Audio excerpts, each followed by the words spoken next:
Bang Habib, menanggapi pertanyaan tadi Bang Habib, tampaknya ditujukan supaya Pak Prabowo berhati-hati, baik itu dari orang lama, orang baru yang punya bawa misi-misi khusus. Dia nggak ada masalah, apakah normatif apa di tafsir-tafsir secara politis juga nggak ada masalah. Kan Pak Prabowo tetap akan hati-hati memang dalam menyusun kabinetnya. Ya. Tapi yang perlu penting kami sampaikan bahwa memang nggak perlu juga ada pihak-pihak yang jadi seolah-olah baper gitu kan, wah saya dianggap toksik nih, enggak lah. Semangatnya Pak Prabowo itu beda, bukan beda ya, itu tegas ya bahwa memang dia ingin merangkul. Nah, fenomena nih yang tadi dikatakan ya, apa pemenang punya 1000 ayah, lalu yang kalah itu apa namanya yatim piatu ya, hal yang biasa ya. Kami dulu juga waktu kalah 2019 Pak Prabowo apa namanya diisukan bergabung dan lain sebagainya, ada juga yang mengatakan demikian kan. Wah itu mungkin bahasa yang berbeda tapi substansinya mirip. Wah bahaya tuh Pak Prabowo masuk nanti dia di dalam berkhianat dan lain sebagainya. Faktanya tokoh-tokoh bangsa ini yang tadinya ekstrem to ekstrem apa namanya bersaing, ketika bertemu malah mengakui dan melihat kelebihan satu sama lain. Pak Prabowo ngomong ke kami, saya itu setelah di kabinet saya lihat benar Pak Jokowi orang yang memiliki kepemimpinan luar biasa, rapat-rapat yang sangat efektif, ya kan ya, penjelasan yang detail ya, kemudian bekerja keras 24 jam 7 hari seminggu. Nah ini kan kalau nggak ketemu kan nggak pernah kelihatan oleh Pak Prabowo. Jadi nggak apa-apa disampaikan Pak Luhut, ada teman-teman, ini kan kita demokrasi bisa ya teman-teman ya. Diartikan secara normatif bagus, diartikan secara politis nggak ada masalah, tapi jangan menghalangi juga niat kita untuk mengimplementasikan politik merangkul. Karena penting sekali, ini bukan persoalan pragmatisme bagaimana susunan di parlemen harus majority atau bukan. Ya, tapi ke depan itu betul, yang disampaikan Pak Prabowo itu kan bukan omon-omon saja, harus guyup, harus rukun, karena kan ini tantangan kebangsaannya jauh lebih besar daripada sebelum-sebelumnya. Ya kita tahu kan Iran tiba-tiba perang dengan Israel ya kan ya, di apa namanya Rusia dengan Ukraina belum selesai juga. Nah yang hal-hal seperti itu kan menurut saya ya menjadi bahasan kita bersama. Coba teman-teman cermati apa yang disampaikan Ibu Megawati dan petinggi-petinggi PDI Perjuangan, kurang lebih sama kok dengan apa yang menjadi kegalauan Pak Prabowo ya, kegelisahan Pak Prabowo melihat situasi konteks geopolitik internasional lalu dikaitkan dengan kita. Apakah yang ini akan menjadi penghambat bagi kita untuk maju? Atau sebaliknya justru menjadi kesempatan bagi kita untuk ambil kesempatan bisa lebih maju dengan situasi yang seperti ini. Baik, Bang Habib, kita balik lagi ke pernyataannya Pak Luhut yang berbicara soal toksik tadi. Jadi strategi seperti apa yang digunakan oleh Pak Prabowo untuk menghindari orang-orang yang secara politis tadi toksik membawa kepentingan, karena kan ini kita urusannya kepentingan nih, kawan lawan saya sepakat dengan Pak Burhan, Prof Burhan, bahwa yang dimaksud itu kan orang-orang, individu ya. Tentu ada saja orang-orang yang toksik itu memang ada, ya pasti ada, tapi bukan institusinya, gitu loh.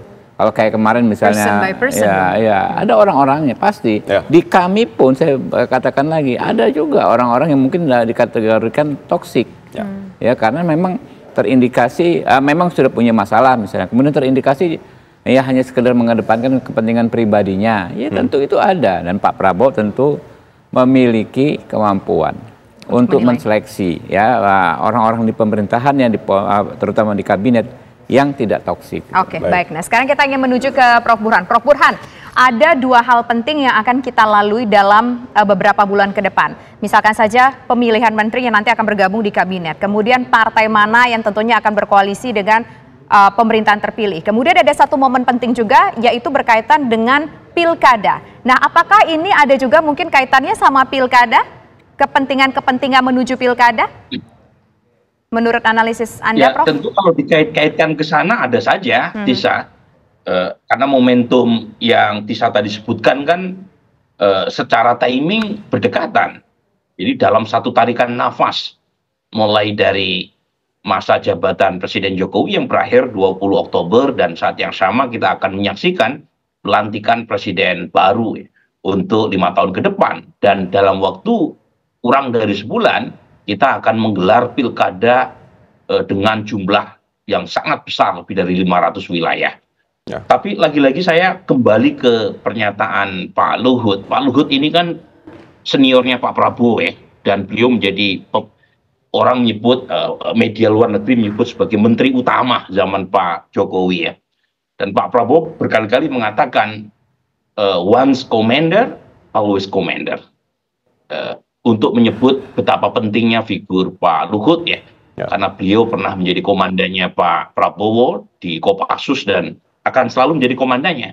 Jadi saya melihat dari pernyataan orang yang mengatakan ini dari sisi messengernya orang yang punya bobot politik kuat, dan menurut saya tidak out of the blue tiba-tiba muncul pernyataan tersebut. Pasti ada konteksnya. Cuma memang siapa yang dimaksud Pak Luhut, mungkin Pak Luhut sendiri yang merasakannya atau yang tahu ya lebih pasti ya. Tetapi lagi-lagi dalam konteks pembangunan atau pembentukan koalisi, terutama untuk pembentukan kabinet, saya tidak menolak pentingnya akomodasi politik, saya tidak mengingkari pentingnya politik merangkul, tetapi dalam konteks politik maupun dalam konteks demokrasi, politik merangkul tidak harus diartikan mengajak seluruh kekuatan di luar untuk masuk ke dalam. Ya. Jadi karena dalam politik itu selalu ada perbedaan. Jadi kita membutuhkan opsi lain di luar dari apa yang dinyatakan oleh kekuasaan, supaya publik itu punya representasi politiknya, bukan hanya dari satu suara. Jadi poin saya, masyarakat itu kan heterogen, banyak. Rakyat itu tidak homogen, mereka punya banyak aspirasi, banyak keinginan, banyak kepentingan. Dan heterogenitas dari masyarakat itu harus direpresentasikan oleh elit. Jadi elit juga jangan seragam.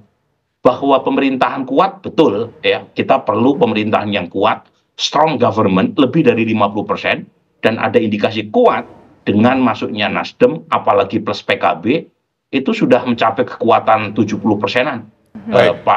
Kekuatan politik di parlemen yang mendukung Pak Prabowo. Ini sudah sangat kuat.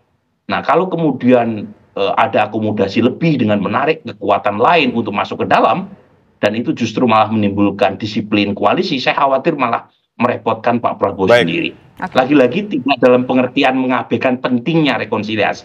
Rekonsiliasi tetap penting, tetapi kita memerlukan semangat lain, apalagi kalau yang diajak ke dalam orang-orang yang toksik, seperti yang diindikasikan Pak Luhut. Baik, kita sudah tangkap poinnya. Terima kasih Prof. Burhanuddin Muhtadi, pakar politik, dan ada Wakil Ketua Umum Gerindra, Bang Habibur Rahman yang telah berdialog bersama kami di sore hari ini.